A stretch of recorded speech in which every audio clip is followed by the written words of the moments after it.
Yes, നമ്മളിനി പോകുന്നത് അയോധ്യയിലേക്കാണ്. അയോധ്യയിൽ ധർമ്മധ്വജാരോഹണം നാളെ. പ്രധാനമന്ത്രി നരേന്ദ്രമോദി ധ്വജാരോഹണം നിർവഹിക്കും. RSS സർസംഘചാലക് ഡോക്ടർ മോഹൻ ഭാഗവത്, ഉത്തർപ്രദേശ് മുഖ്യമന്ത്രി യോഗി ആദിത്യനാഥ് തുടങ്ങിയവർ ചടങ്ങിൽ പങ്കെടുക്കും. നാളെ രാവിലെ അയോധ്യയിലെ 12 ക്ഷേത്രങ്ങളിലുള്ള ശോഭായാത്ര രാമജന്മഭൂമി ക്ഷേത്രത്തിലെത്തും. 11 മണിയോടെ പ്രധാനമന്ത്രിയും അയോധ്യയിൽ എത്തിച്ചേരും. 11:58-നും 1 മണിക്കുമിടയിലാണ് ധ്വജാരോഹണ ചടങ്ങുകൾ നടക്കുക. അതിഥികളെ വരവേൽക്കാനുള്ള എല്ലാ ഒരുക്കങ്ങളും പൂർത്തിയായിട്ടുണ്ട്. ചടങ്ങുകളോടനുബന്ധിച്ച് ശക്തമായ സുരക്ഷയാണ് ക്ഷേത്ര പരിസരത്ത് ഒരുക്കിയിരിക്കുന്നത്. ഈ വാർത്തയുടെ കൂടുതൽ വിവരങ്ങൾ നൽകാൻ ഞങ്ങളുടെ പ്രതിനിധി ഗൗതം അനന്തനാരായണൻ ചേരുന്നുണ്ട്. Gautam, good morning. നാളെ ഒരു ഐതിഹാസികമായ ഒരു ദിനമാണ് നമ്മളെ സംബന്ധിച്ചിടത്തോളം. എനിക്ക് ആദ്യം അറിയേണ്ടത് എന്താണ് ഈ ധ്വജാരോഹണം? ഈ വിശിഷ്ട ചടങ്ങിൽ ആരൊക്കെയായിരിക്കും പങ്കെടുക്കുക? അശ്വതി, നാളത്തെ ദിവസം നേരത്തെ സൂചിപ്പിച്ചതുപോലെ വളരെ പ്രധാനപ്പെട്ട ഒരു ദിനമാണ്.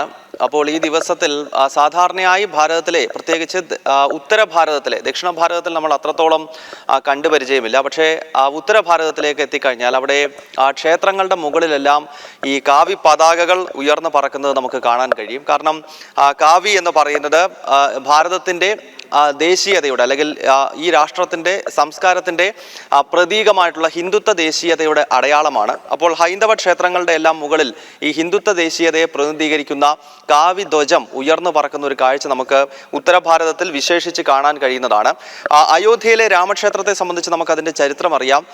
ഏതാണ്ട് 500 വർഷങ്ങൾക്ക് മുമ്പ് ഭാരതത്തിലേക്ക് കടന്നു വന്ന അധിനിവേശ ശക്തികൾ അവിടെ ലവകുശന്മാരാൽ സ്ഥാപിച്ചിരുന്ന മഹാക്ഷേത്രം അത് തകർക്കുകയും പിന്നീട് ആ ക്ഷേത്രത്തിന് മുകളിലാണ് മസ്ജിദ് എന്ന രീതിയിൽ ഒരു തർക്കമന്ദിരം നിർമ്മിച്ചത്.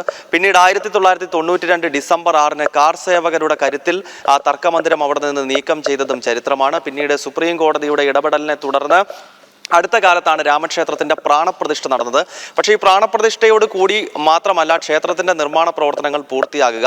ആ ക്ഷേത്രത്തിൻ്റെ പൂർണ്ണമായ നിർമ്മാണ പ്രവർത്തനങ്ങൾ ഈ ഘട്ടത്തിൽ അവസാനിക്കുന്ന സാഹചര്യത്തിലാണ് പ്രധാനമന്ത്രി നരേന്ദ്രമോദിയും രാഷ്ട്രീയ സ്വയംസേവക സംഘത്തിൻ്റെ സർസംഘചാലക് ഡോക്ടർ മോഹൻ ഭാഗവതും ചേർന്നുകൊണ്ട് നാളെ 12 മണിക്കും 1:30-നും ഇടയിലുള്ള ശുഭമുഹൂർത്തത്തിൽ ഈ പ്രധാനപ്പെട്ട ശ്രീകോവിലിൻ്റെ മുകളിൽ നേരത്തെ നമ്മൾ സൂചിപ്പിച്ച ഭഗവത് ധ്വജം ഉയർത്തുന്നത്. അപ്പോൾ ഹിന്ദുത്വത്തിൻ്റെയും ഭാരതം എന്ന ഈ മഹത്തായ ദേശത്തിൻ്റെയും സംസ്കാരത്തെ അടയാളപ്പെടുത്തുന്ന ആ ധ്വജം അയോധ്യ രാമക്ഷേത്രത്തിൻ്റെ പ്രധാനപ്പെട്ട ശ്രീകോവിലിന് മുകളിൽ ഉയർത്തുന്നതാണ് ഈ ധ്വജാരോഹണം എന്ന ചടങ്ങിലൂടെ ഉദ്ദേശിക്കുന്നത്. സ്വാഭാവികമായും വളരെ വിപുലമായ വിശേഷപ്പെട്ട ഒരു ചടങ്ങ് തന്നെയാണ്. അയോധ്യ രാമക്ഷേത്രത്തിൻ്റെ പ്രാണപ്രതിഷ്ഠ നടക്കുന്നത് 2023 ജനുവരി മാസം 22-നായിരുന്നു. നമുക്ക് അറിയാവുന്നതുപോലെ ഭാരതത്തിൻ്റെ പ്രധാനമന്ത്രി നരേന്ദ്രമോദിയുടെ കാർമ്മികത്വത്തിൽ അദ്ദേഹത്തെ യജമാന സ്ഥാനത്ത് ഇരുന്നു കൊണ്ടാണ് അന്ന് ആ ക്ഷേത്രത്തിൻ്റെ പ്രാണപ്രതിഷ്ഠ നടത്തിയത്. അതിനുശേഷം അയോധ്യയിൽ നടക്കുന്ന ഏറ്റവും വിപുലമായ ചടങ്ങാണ് ഈ ധ്വജാരോഹണം എന്ന് പറയുന്നത്. അയോധ്യ എന്നത് ഒരു ക്ഷേത്ര നഗരിയാണ്. അപ്പോൾ ആ ക്ഷേത്ര നഗരിയുടെ വിവിധ ഭാഗങ്ങളിലുള്ള വളരെ പ്രധാനപ്പെട്ട 12 ക്ഷേത്രങ്ങൾ, അതായത് അയോധ്യയിൽ പോയിട്ടുള്ളവർക്ക് അറിയാവുന്നതുപോലെ തന്നെ അയോധ്യ ഈ രാമായണം വായിക്കുന്ന ഘട്ടത്തിൽ അതിനകത്ത് പരാമർശിച്ചിട്ടുള്ള സ്ഥലങ്ങളെല്ലാം അയോധ്യ നഗരിക്ക് ചുറ്റുവട്ടത്തായാണ്. അങ്ങനെ അവിടെ നിന്നുള്ള വളരെ പ്രധാനപ്പെട്ട രാമൻ്റെ ജീവിതവും ബന്ധപ്പെട്ടുള്ള രാമന്റെ ജീവിത ചരിത്രവുമായിട്ട് വളരെ അഭേദ്യമായ ബന്ധമുള്ള 12 ക്ഷേത്രങ്ങളിൽ നിന്നുള്ള ഘോഷയാത്രകൾ നാളെ അയോധ്യയിലെ ഈ രാമജന്മഭൂമിയിലേക്ക് എത്തും. ആ ഘോഷയാത്ര എത്തുന്നതോട് കൂടിയാകും ഈ വളരെ പ്രധാനപ്പെട്ട ചടങ്ങുകൾ ആരംഭിക്കുക. എന്തായാലും ഈ ചടങ്ങിന് മുന്നോടിയായി ഇപ്പോൾ ഒരുക്കങ്ങളെല്ലാം രാമജന്മഭൂമിയിൽ പൂർത്തിയായി കഴിഞ്ഞിരിക്കുന്ന അശ്വതി. ഗൗതം, ഒരു പ്രധാനപ്പെട്ട കാര്യം, അതായത് ഇന്റലിജൻസിന്റെ റിപ്പോർട്ട് ഉണ്ടായിരുന്നു അയോധ്യ അടക്കമുള്ള നമ്മുടെ ക്ഷേത്രങ്ങളിൽ ഈ തീവ്രവാദികൾ ലക്ഷ്യമിട്ടിരുന്നു. എന്തായാലും അവരുടെ ഒരു കൃത്യമായ ഇടപെടലാണ് അത് ആ ഒരു ലക്ഷ്യങ്ങളൊക്കെ തകർത്തത്. എന്തായാലും ഈ ഒരു സുരക്ഷാ മുൻകരുതലിന്റെ ഭാഗമായി അവിടെ എന്തൊക്കെ ക്രമീകരണങ്ങളാണ് ഏർപ്പെടുത്തിയിരിക്കുന്നത്? എല്ലാം ഓക്കെയില്ലേ? സുരക്ഷാ മുൻകരുതലുകളൊക്കെ എങ്ങനെയാണ് ഗൗതം?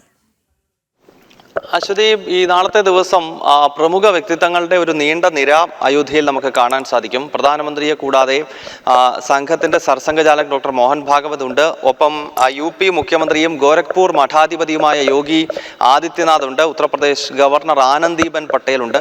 കൂടാതെ MS ധോണിയെ പോലെയുള്ള ക്രിക്കറ്റ് താരങ്ങൾ, ബോളിവുഡിലെ താരങ്ങൾ, ഒപ്പം സാധാരണക്കാരായിട്ടുള്ള ഭക്തർ, അങ്ങനെ വളരെ വിപുലമായൊരു ചടങ്ങ് അയോധ്യ നഗരത്തിൽ നടക്കുന്ന പശ്ചാത്തലത്തിൽ സുരക്ഷ കൂടുതൽ 10 മടങ്ങ് മടങ്ങ് ശക്തമാക്കിയിട്ടുണ്ട്. അയോധ്യ നഗരത്തിൽ പൊതുവെ സുരക്ഷാ ക്രമീകരണങ്ങൾ വളരെ ശക്തമാണ്. കാരണം ഒരുപാട് പ്രശ്നങ്ങൾ അയോധ്യയുമായി ബന്ധപ്പെട്ട് നടന്നിട്ടുണ്ട് എന്നുള്ളത് കൊണ്ടും ഇസ്ലാമിക ശക്തികൾ പലപ്പോഴും അയോധ്യയിലെ രാമക്ഷേത്രം ലക്ഷ്യമിട്ടുകൊണ്ട് ആക്രമണം നടത്താനുള്ള പദ്ധതികൾ അവർ ആസൂത്രണം ചെയ്യുന്നതിന്റെ അടിസ്ഥാനത്തിലുമൊക്കെ അയോധ്യയ്ക്ക് പൊതുവെ സുരക്ഷാ ലെയർ കൂടുതലുള്ള ഒരു ക്ഷേത്രമാണ്.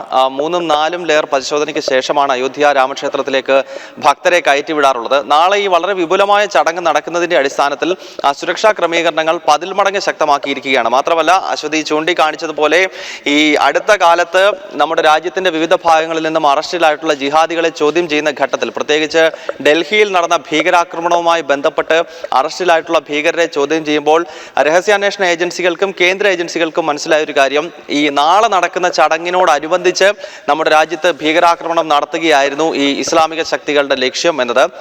നാളെ രാമജന്മഭൂമിയിലെ ഈ ക്ഷേത്രത്തിന് മുകളിൽ പ്രധാനമന്ത്രിയും സർസംഘചാലകും ചേർന്ന് ധ്വജം ഉയർത്തുന്ന സമയത്ത് അയോധ്യ എന്നതിലുപരി ഭാരതത്തിലെ മറ്റു പ്രധാനപ്പെട്ട നഗരങ്ങളിൽ, വിശേഷിച്ച് ഡൽഹി പോലെയുള്ള തന്ത്രപ്രധാന സ്ഥലങ്ങളിൽ സ്ഫോടനം നടത്തിക്കൊണ്ട് ഈ അയോധ്യയിൽ നടക്കുന്ന മഹത്തരമായ ചടങ്ങിന്റെ ശോഭ കെടുത്തുക എന്നതായിരുന്നു ഇസ്ലാമിസ്റ്റുകളുടെ ലക്ഷ്യം. ആ നീക്കമാണ് നമ്മുടെ രഹസ്യാന്വേഷണ വിഭാഗങ്ങളുടെ വളരെ കരുതലോടുകൂടിയുള്ള ഇടപെടലിനെ തുടർന്ന് തകർന്നത്. ഈ ചോദ്യം ചെയ്യുന്ന ഘട്ടത്തിൽ ഈ ജിഹാദികൾ മുഴുവൻ കേന്ദ്ര ഏജൻസികളോട് പറഞ്ഞത്, ഞങ്ങളുടെ ലക്ഷ്യം അയോധ്യയിലെ ധ്വജാരോഹണം നടക്കുന്ന സമയത്ത് രാജ്യത്ത് തുടർച്ചയായി സ്ഫോടനം നടത്തുക എന്നുള്ളതായിരുന്നു. എന്തായാലും ഈ രഹസ്യാന്വേഷണ വിഭാഗങ്ങൾ നടത്തിയ ഇടപെടലിലൂടെ ഈ ഇസ്ലാമിസ്റ്റുകളുടെ ഈ നീക്കവും പൊളിഞ്ഞിരിക്കുകയാണ്.